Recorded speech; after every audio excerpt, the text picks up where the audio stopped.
Primeira aula: pessoas surdas, identidades surdas, cultura surda e comunidade surda. Vamos explicar. Quem é a pessoa surda? Pode ser esses dois sinais para termos surdo. Então, é surdo-mudo? É deficiente auditivo, conhecido como DA? Ou é surdo? Qual é o termo adequado?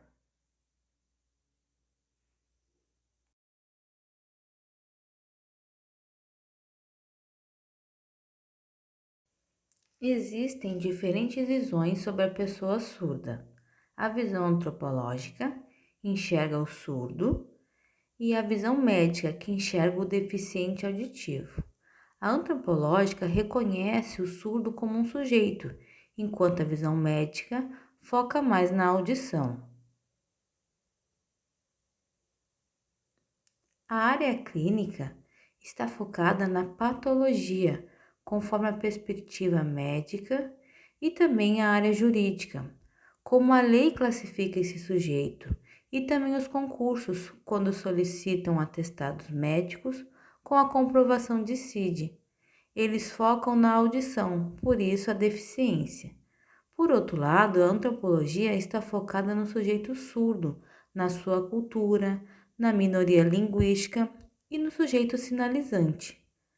A antropologia também foca nas lutas e movimentos, olhando os surdos como sujeitos, já a visão médica como um deficiente auditivo na perspectiva patológica da falta de audição. Essas são as diferenças.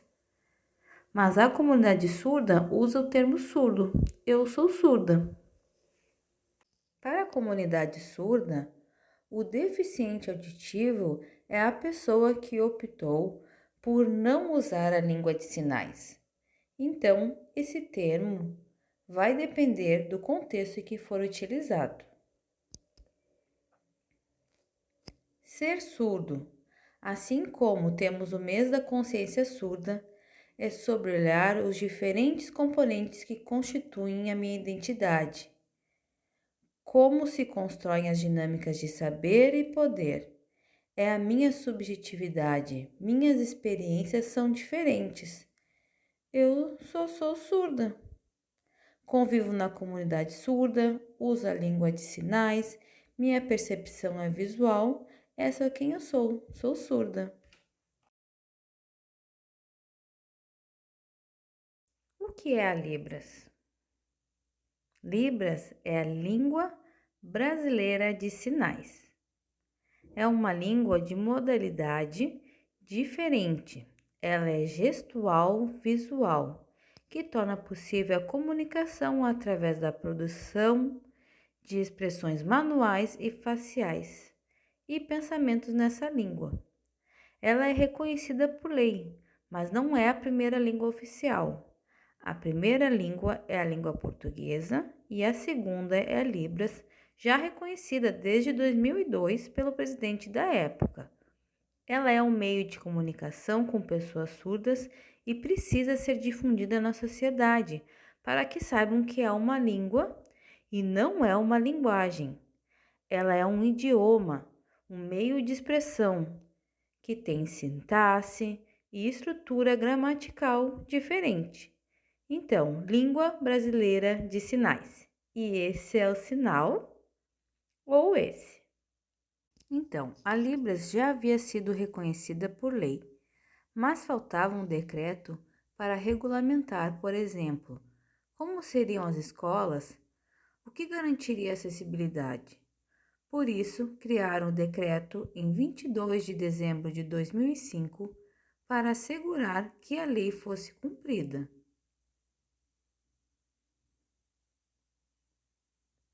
Os surdos se comunicam então através da língua de sinais, mas não são todos os surdos que sinalizam. Depende. Usam a língua de sinais principalmente os que aceitaram a sua identidade surda. A maioria é sinalizante por sermos visuais. Temos também ouvintes que sinalizam. O principal é a comunicação. Temos todas as informações na língua de sinais.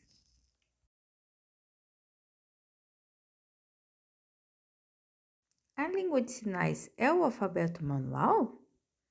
Não é, mas o alfabeto é um empréstimo linguístico do português e usamos quando, por exemplo, uma palavra ainda não tem sinal. Pode ser para referir a uma pessoa ou ao nome de rua, ou se ainda não tem um sinal, aí sim se utiliza o alfabeto manual. Mas isso é um empréstimo do português, diferente do que a maioria pensa, não faz parte da Libras.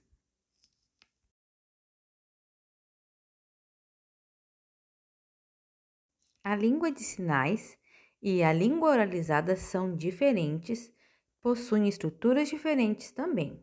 A língua de sinais é autônoma e não devemos comparar, porque a língua portuguesa é oral auditiva, enquanto a de sinais é gesto visual, não é falada, mas ambas possuem o mesmo status linguístico. Cuidem para não sinalizar na estrutura da língua portuguesa, pois isso atrapalha muito. Então, são línguas diferentes e devem ser usadas separadamente.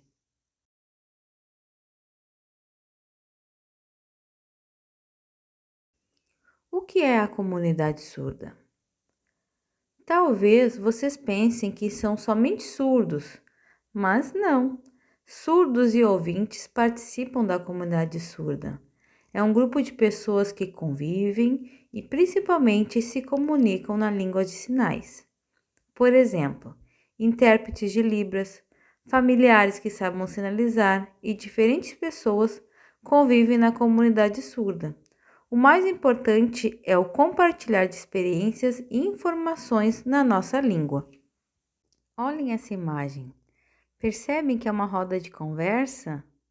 Isso nos dá empoderamento, é o meu lugar de pertencimento. E isso é a comunidade surda.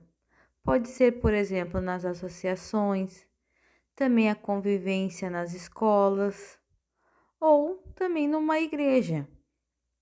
Enfim, tem diversos grupos que representam a comunidade surda, sendo a principal característica a comunicação através da língua de sinais, porque é a minha língua onde eu me identifico fortemente com meus pares.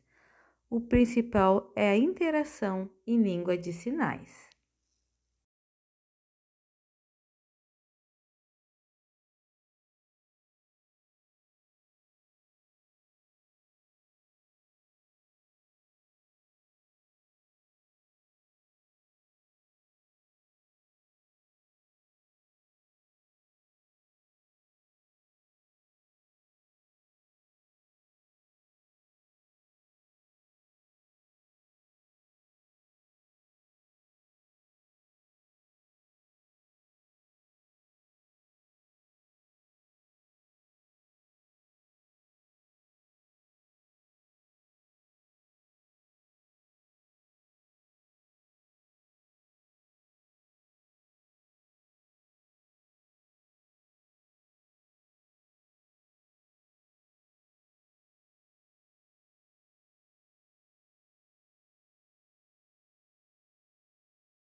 E qual é a visão que temos da cultura surda? Ela é superior ou inferior? Vai depender de como as pessoas se enxergam. Mas a cultura surda é como uma vida em cores, a beleza do sinalizar. Mas precisamos conhecer melhor sobre essa cultura. Não é tão simples. Quem desconhece olha o surdo e pode pensar que é uma cultura inferior, com menos valor. Vai depender muito do nosso lugar de fala. É importante pensar que tenho minha cultura e ela tem muito valor. Olhem a imagem acima, que tem as mãos com o olho no meio. Ela mostra a importância do visual, como percebemos o mundo, e as mãos, como nos comunicamos. Abaixo mostra na antiguidade as paredes da caverna, mostrando que não existiam somente ouvintes, mas que existiam surdos já há muito tempo. Claro, é uma ideia de como seria, mas mostra a cultura. A última mostra a campainha luminosa, pois não ouvimos a sonora. Então usamos essa piscante. Essa é uma diferença cultural.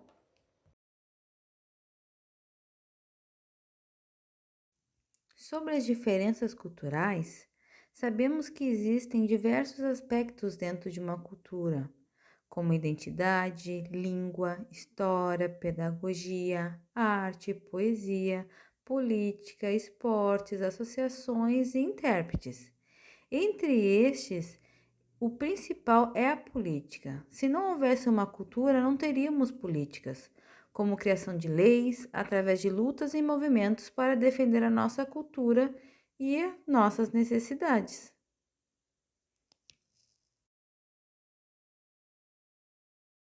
Olha essa imagem, ela é bem engraçada. Na verdade, ela é perfeita, porque muitos ouvintes levam um choque quando vivenciam algo parecido. Por exemplo, pais surdos com filhos ouvintes. Quando o filho convida um amigo para ir à sua casa, esse amigo, quando vê todo mundo sinalizando sem barulho, eles ficam chocados. E isso é a cultura surda. Eu gosto muito dessa charge, acho ela bem engraçada.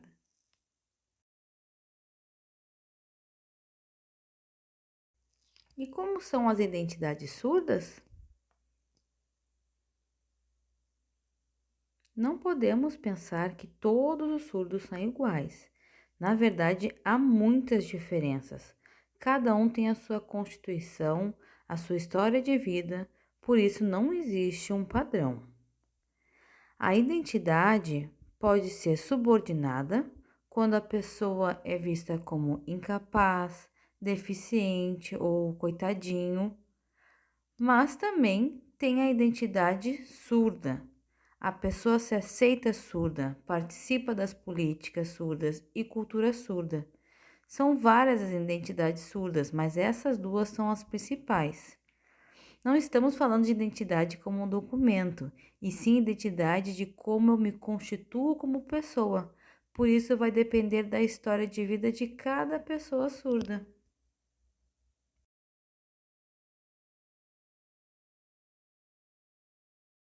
Então, resumindo essa citação, minha identidade está ligada com o meu jeito de ser, como me constituir, não importa se é majoritária, minoritária, inferior ou superior. O que importa é o meu olhar para o meu processo que me formou quem eu sou. É importante mostrar que me aceitei como surda, minha identidade é surda e enfrento barreiras sim, mas é assim que me aceito. Olha como é perfeita essa imagem. Duas pessoas com identidades iguais conversando, viram os ouvidos? Significa que não ouvem, mas isso não é um problema, porque é possível se comunicar, falar de história, humor, poesia, porque ambos têm vivências parecidas e por isso se identificam.